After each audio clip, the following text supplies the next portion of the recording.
Bon, eh bien nous revoilà, c'est le lendemain et qu'est-ce que je vais faire en premier? C'est enlever les croisillons auto-nivelants.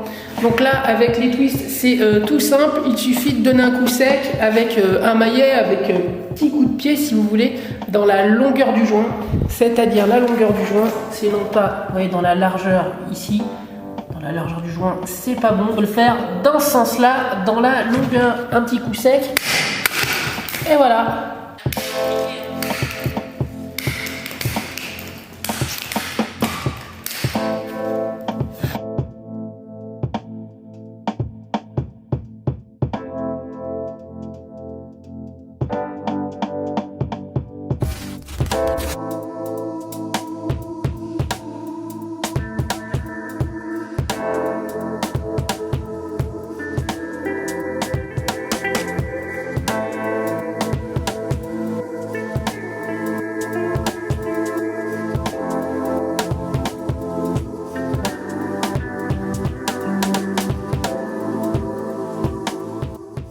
Voilà, je finis tout ça, je mets ça de côté, je vais gratter un petit peu les joints, comme ça ils seront prêts pour demain, enfin ils seront prêts surtout pour le jour où je vais jointer, je vais gratter un petit peu la colle, je vais prendre un cutter, un petit peu gratter, et après coup d'aspirateur, et je peux commencer la pose. C'est parti.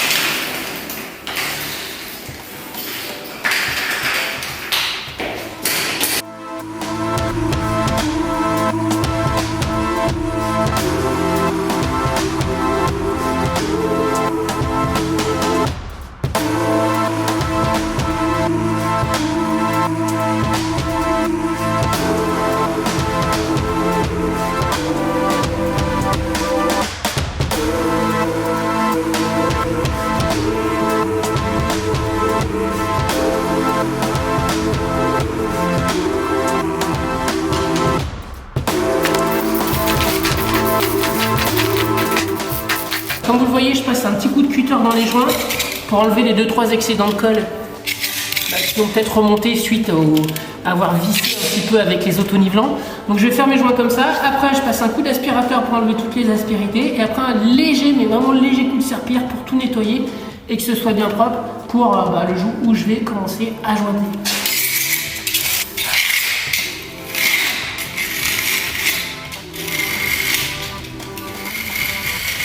Alors vous ne savez peut-être pas, mais poser sur une vitre à 25. Alors vous ne savez peut-être pas, mais poser sur une vitre à 25, c'est toujours un petit peu plus long. Et quand je fais ça,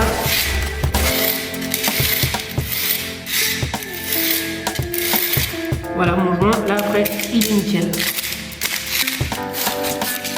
Il faut vraiment le faire le lendemain de la pose. Si vous le faites 3 jours après, la colle aura vraiment séché et là ça va être un peu long quoi.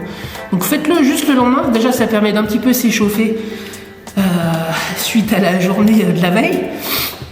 Donc on s'échauffe un peu, on fait des petits mouvements, on gratte nos joints et au moins ce sera du temps de gagner pour les joints plus tard.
Vous voyez là, j'ai juste mis un petit coup de serpillière, mais c'est juste humide, hein, c'est juste sur la surface du carreau.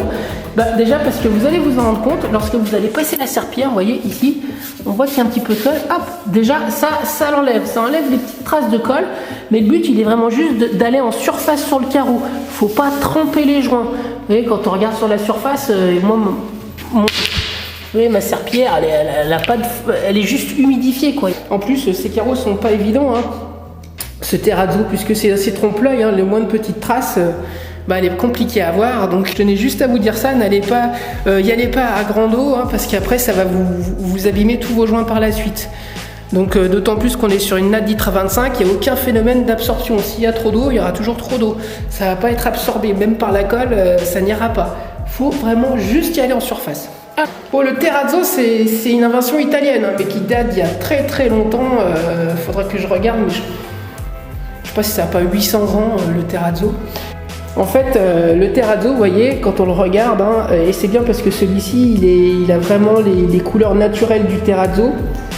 C'est en fait du ciment qui est lié avec plein de petits bouts de marbre, de pierre. Ensuite, c'est moulé dans des formats. Hein, ça peut, le terrazzo, vous allez avoir tous les formats. Donc c'est moulé et ensuite c'est poli, c'est poncé. Vous allez avoir plusieurs aspects. Hein. Moi, celui-ci, il est mat. Hein. Moi, c'est vrai que j'ai conseillé aux clients du mat. Ils étaient partis sur du brillant, mais du brillant dans une pièce de vie comme ça, honnêtement, c'est hyper glissant. Les Italiens nous ont fait une belle chose là. Quand on le regarde de l'intérieur. Quand je vous parlais de liant, tout ce qui va être gris, c'est du ciment. Et tous les petits bouts que vous voyez, c'est des petits éclats de pierre, de marbre. Et ensuite, vous voyez, c'est poli, c'est poncé pour donner cet aspect-là. Et c'est vrai que j'avais peur avec la carrelette, mais ça va, ça sort plutôt pas mal. Petit récapitulatif, j'ai enlevé mes croisillons Tony Blanc, je les ai tous remis dans le carton. Ensuite, j'ai gratté mes joints. J'ai passé un coup d'aspirateur et puis j'ai renettoyé une dernière fois avec un coup de serpillière très très sèche, hein, limite humide. Voilà, c'est tout. Maintenant, je sais que cette zone-là, c'est 16 mètres carrés ici, et ils seront relativement prêts pour être jointés. Je ne perdrai pas trop de temps là-dessus. Maintenant, je vais reculer ici et j'espère faire à peu près le même métré. Entre 16 et 18-20 mètres carrés. Si j'arrive à aller là-bas au fond, on est pas mal. Made in Italie. Ouais, donc là on va toujours d'abord ratisser à 0 point. Vraiment combler toutes les alvéoles de la vitra.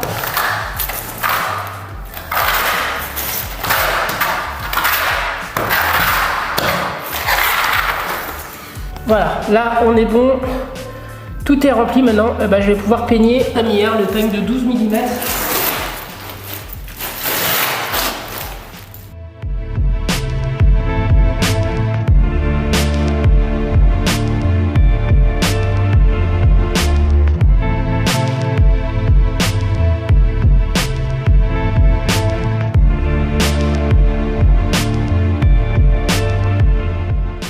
Hop, tout est peigné, vous voyez, il n'y a pas de trou dans la colle. Et d'abord, le doublon collé.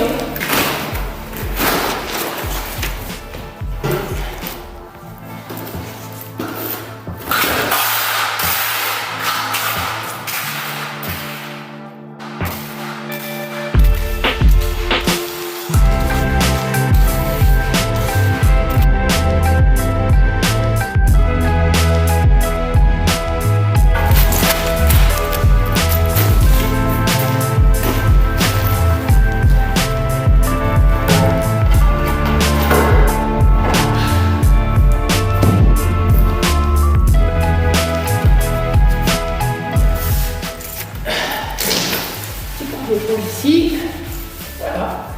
Et bien écoutez, il n'y aura plus qu'à poser les autos.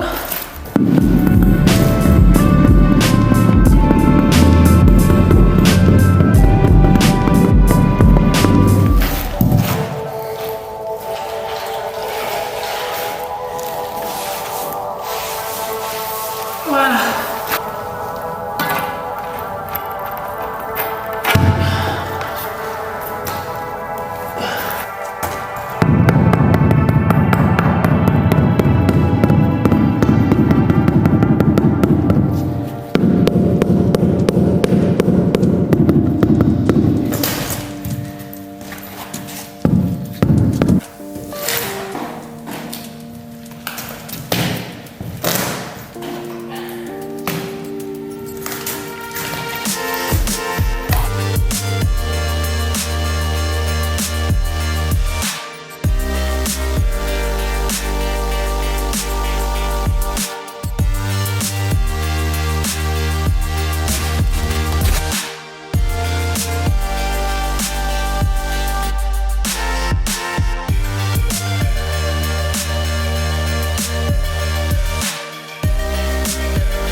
voyez ça, c'est un très bon transfert de colle. Je viens de soulever un carreau, regardez, on voit bien les traces de peigne, hein, et on voit bien la colle qui est au milieu. Donc le carreau est entièrement collé là-dessus, quoi.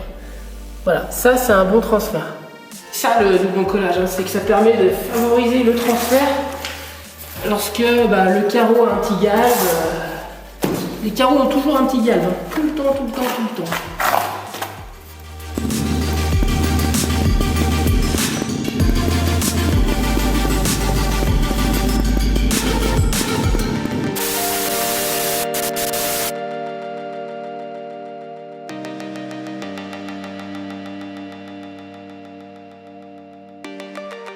Ici, là, si je vois qu'il faut revenir un tout petit peu, voilà.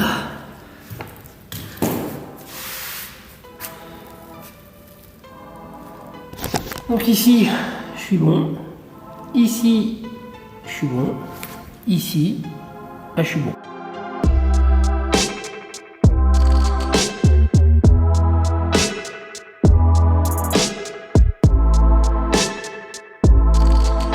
Là, je suis bon. Il n'y a plus que l'autonivelant à poser. Enfin bon, vous voyez, hein, un petit peu la manière de faire. Ça vous rappelle rien ce bruit? Moi, perso, j'ai un peu l'impression de jouer à Motus. Non? Ben enfin. Ouais, qu'est-ce que vous voulez que je vous dise? C'est d'être seul, ça me fait... D'être seul, des fois, tout le temps. Pour ça me fait du bien de faire des vidéos avec vous. Hein. Bah, poussez-vous aussi, parce que... Ah, j'ai mon carafon.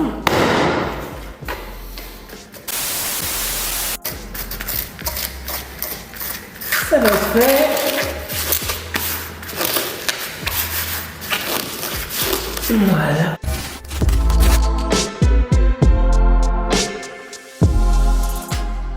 Bon alors, petite astuce, hein, quand on a des coupes à faire par exemple et qu'on a des grands formats, vous voyez celui-ci, hop là, celui-ci je viens de le poser mais il est à sec. C'est juste pour qu'il me serve de gabarit pour pouvoir préparer ma coupe après. Comme ça je vais pouvoir poser celui-ci et celui-là après.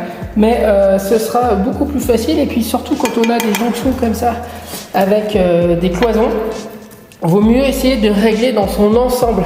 Je ne vais pas régler d'abord celui-ci et après celui-là, je vais faire les deux ensemble ici. Donc là, celui-ci il est pris. Ce que je vais faire après, vous pouvez vous faire du équerre et puis on va reporter un petit peu la distance. Sachant qu'on a un petit peu de marge avec ici, puisque là il y aura une grosse plainte à rénovation. Je vais me servir de celui-ci en guide avec le joint. Moi j'ai pas de bol, hein. Ça fait quand même une petite coupe, hein. Ah, c'est comme ça, c'est la vie, Gilles. Hein? On va faire ça comme ça. Je vais me mettre là comme ça, moi. Voilà, comme ça. Du coup, j'ai pris ce côté-là. Maintenant, je vais prendre la marque de ce côté-là. En sachant qu'ici aussi, il y aura une plainte en rénovation. Donc là, je fais juste ma marque. Voilà. Donc là, j'ai les deux ici. Là, je vais mettre un coup d'équerre ici, un coup d'équerre ici. Il va juste me rester cette distance-là à prendre. Donc, sinon, vous pouvez le marquer sur le carreau d'à côté et le reporter après sur celui-ci.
Impeccable. Et ben écoutez, on est nickel. Je vais pas le poser parce qu'après pour le ressortir ça va être très compliqué et je risque de recasser la coupe. Alors je suis désolée, j'ai le masque, mais bon, je viens de sortir de la discute donc bon, ça. Voilà, donc eh ben, écoutez, elle passe super bien.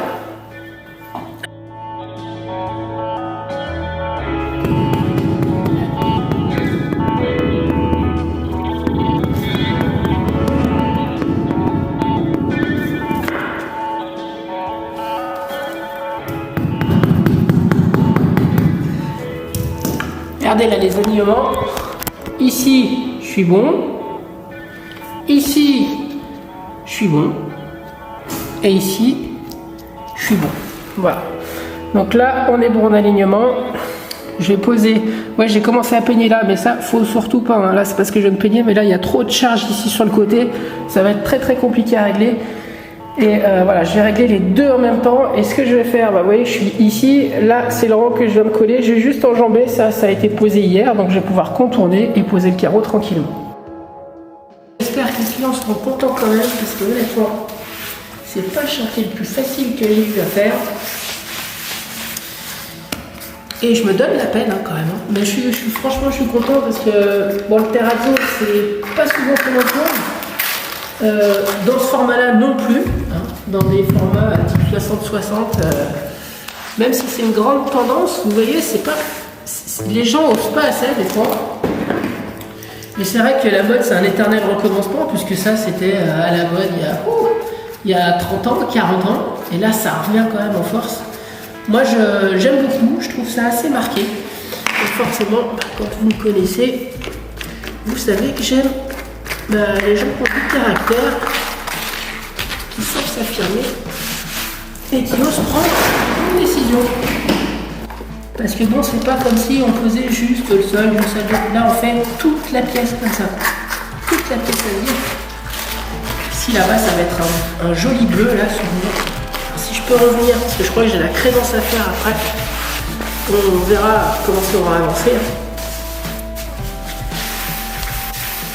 Mais ce sera une belle réalisation, je pense. Voilà, bien propre. Et encore un tout petit peu ici. Voilà. Là, il est bien. Ça, c'est important, là, parce que le papier de crochet, là.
Bon, ici, qu'est-ce que j'ai fait du coup? Vu qu'on est quand même sur une coupe qui est assez fine, j'ai quand même rajouté un croisillon autonivelant de plus. Vous voyez sur la ligne, j'en ai mis 3. Hein, voilà, pour être sûr. Et par contre, alignement, eh ben, on est toujours bon. Donc, bah, écoutez, ça se passe bien. Vous avez vu, hein, j'utilise pas de règle. Là, pour le coup, à chaque fois, je me mets derrière et je recule comme ça. Par contre, c'est vrai que j'utilise beaucoup le maillet pour regagner les alignements.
Giotto.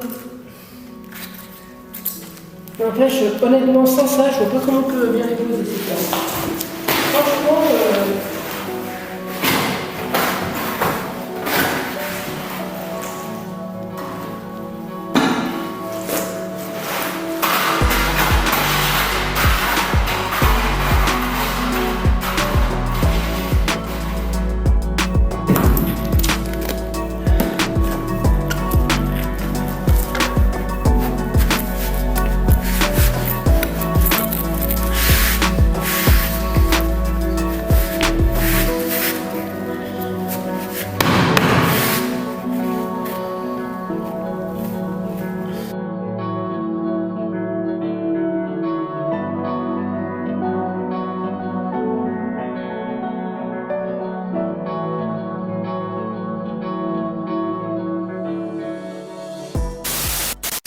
vous avez le code promo Caro Tuto sur le site eCarler. Allez-y, foncez si vous avez besoin d'outillage, vous allez sur eCarler, vous mettez le code promo Caro Tuto et vous avez moins 10% sur votre commande. Le nombre de commandes est illimité. Je vous mets en description de vidéo les liens sur le site carotuto.fr pour avoir des informations sur des articles, sur des vidéos qui sont redécrites. Il y a vraiment un gros travail qui est fait là-dessus pour vous donner du contenu. Si vous aimez les t-shirts Caro Tuto, allez-y, foncez, je vous mets le lien de la boutique. Je vous dis à très vite pour de nouvelles vidéos et puis surtout, prenez soin de vous.